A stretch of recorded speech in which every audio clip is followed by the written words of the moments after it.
ഏറ്റുമാനൂർ ഹിന്ദുമത പാഠശാല സംഘത്തിന്റെ ആഭിമുഖ്യത്തിൽ രാമായണ മാസാചരണത്തിന് തുടക്കമായി. രാവിലെ നടന്ന ചടങ്ങിൽ സംഘം president professor P S Sankaran Nair ഭദ്രദീപം തെളിയിച്ച് ഉദ്ഘാടനം നിർവഹിച്ചു.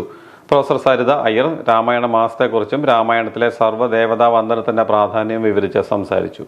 കർക്കിടകം 31 വരെ ദിവസവും രാമായണ പാരായണവും പ്രതിവാര പ്രഭാഷണവും ഉണ്ടായിരിക്കും.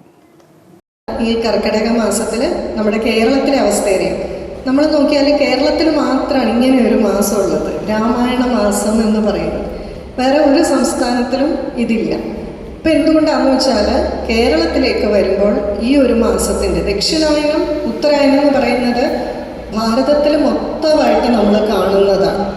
പക്ഷെ ഈ സമയം തന്നെ രാമായണ മാസമായിട്ട് എന്തൊരു വെച്ചു.